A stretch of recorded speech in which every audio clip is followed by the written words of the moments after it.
It was quite severely crushed. First thing to do is to take the NAND off. What do you think happened?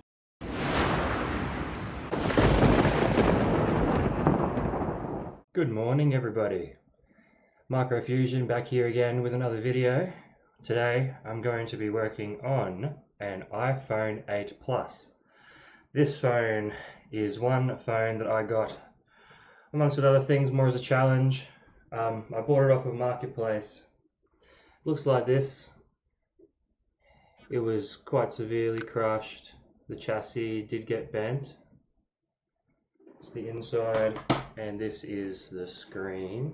Okay, proof of concept. So I've had this phone now for a couple months, but I've learned quite a bit since I first got it, so I'm revisiting it again, and I thought I'd bring you along for the ride now, as I have the camera and whatnot and the means to do so. So I'll first show you what I have done and what I found, and then what I believe is the issue now and why I think that. So I will now bounce down to the other camera.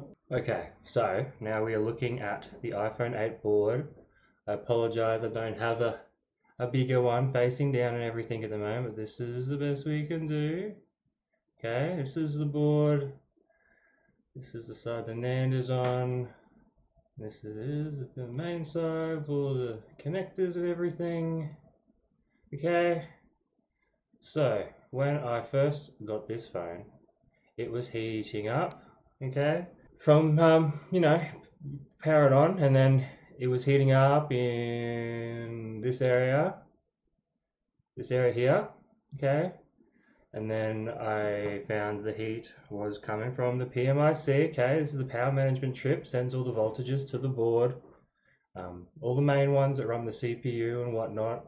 If you're thinking computer, it's the same as your big power supply in the back with all the cables going everywhere. It's the same concept. But I was getting quite a lot of heat here. And then after some research, I found that it had this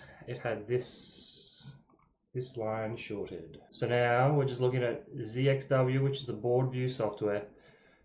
Shows an outline of all the boards. Sometimes you're lucky it has diode readings and names of pads and whatnot, but it's mostly useful for seeing the circuits on the board and what components talk to each other. So when I was looking at this board, it was getting heat in this area here, and I found that that was actually due to a short on a line out of this chip, as you know. Okay, so it's powered from here. Power buttons push, this is powered. Okay, it's energized. The voltages go throughout the board. So the one that controlled this line here, which is PP3VO NAND, okay, for a voltage line for the NAND, was short, and it did happen to be this component here. Okay, so I'll jump back. I won't be a silly bugger.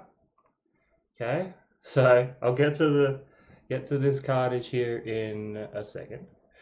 But this is that component here. Okay, so I knocked him off, and he came good.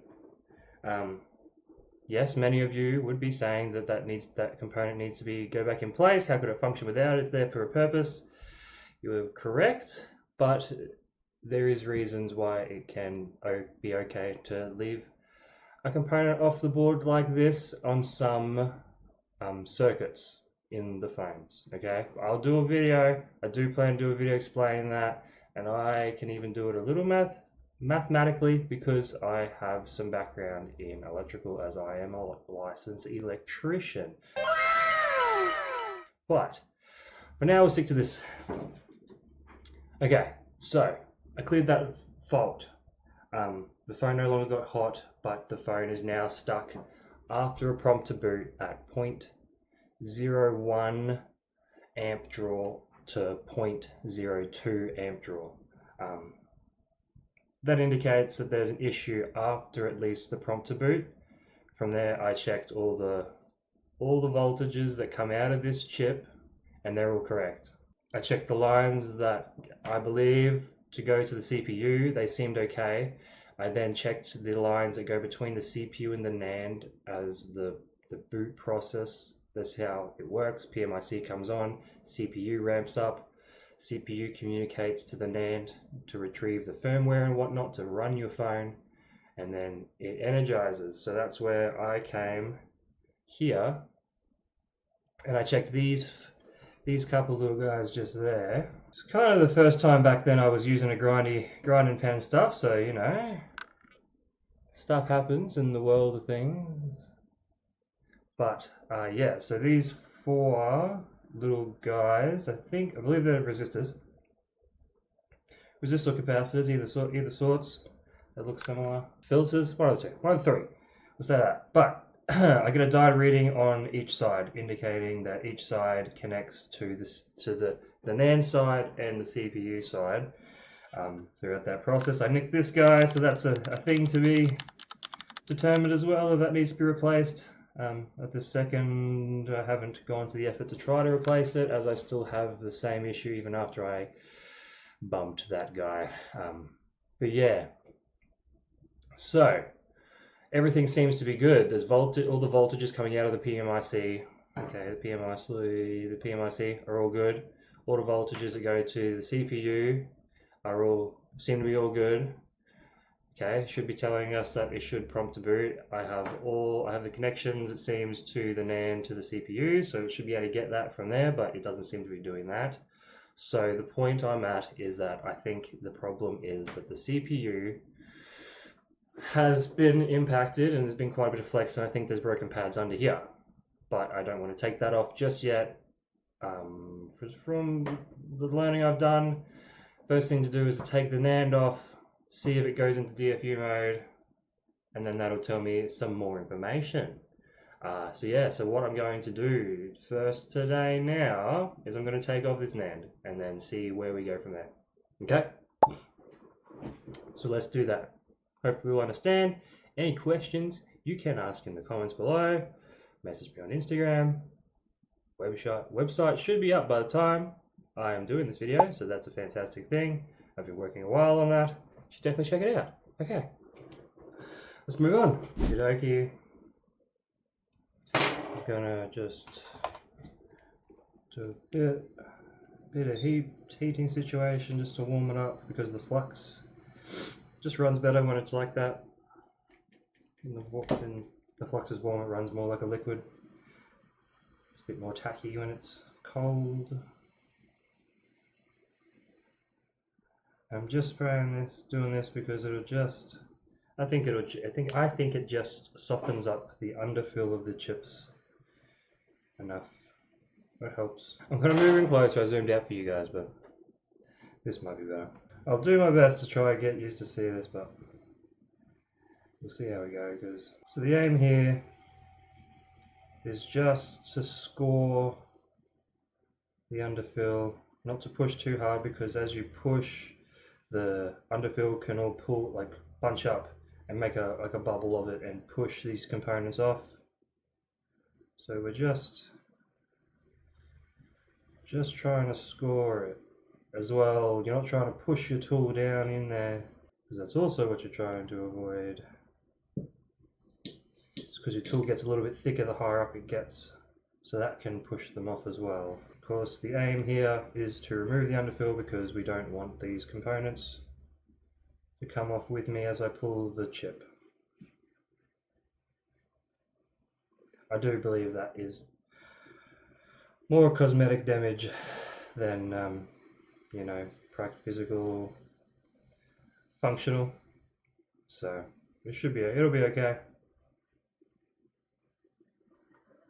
Okay, 2 more sides to go. Where'd I go? There I am.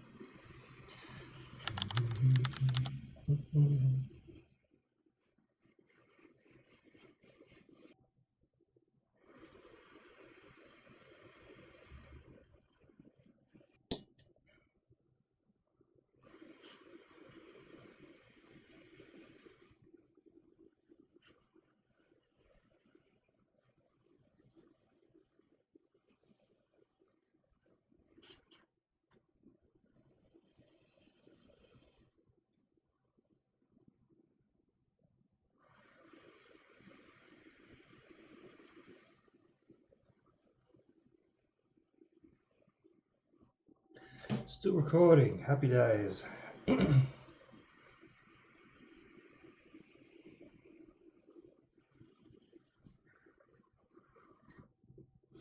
Oh, I should also add I have checked if it's in DFU mode. I don't believe it is in DFU mode, so that's why I am progressing to this point.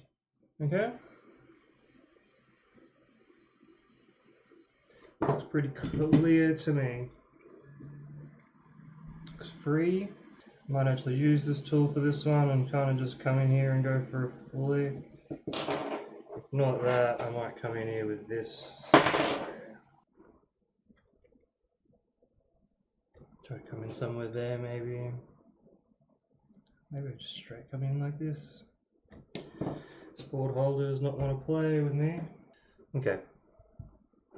Off we go.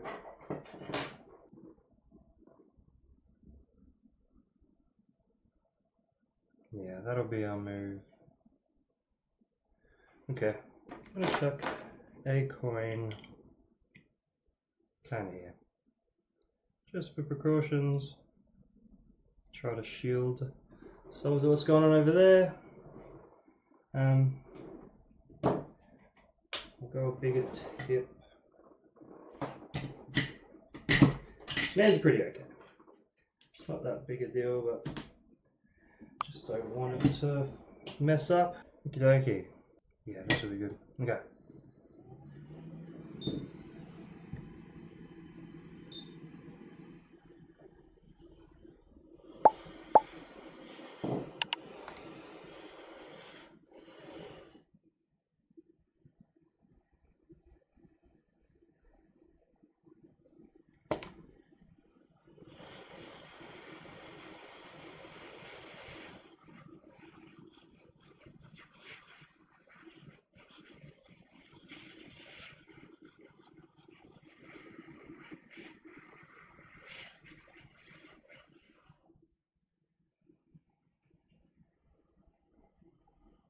Okay, one little guy left behind there, but he should be a ground, if not a...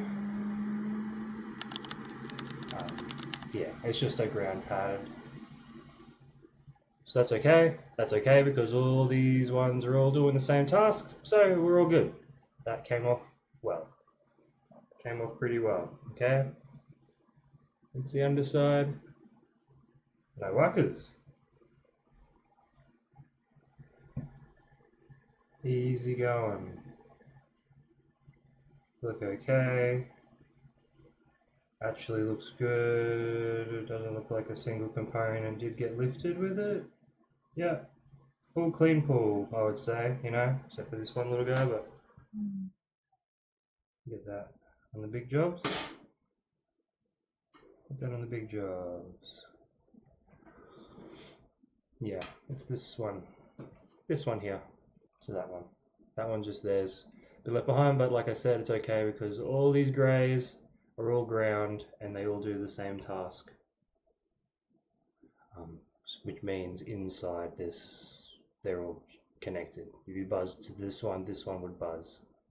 Okay, I'll do the next step now and see what happens when the computer tries to read it. Okay, and then for orientation's sake, there's this as well. Small point to make.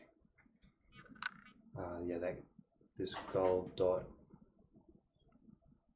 This gold dot here is a marker for orientation, I would believe, but that's what I'm going to go off. I also have this next to the destruction, so all good.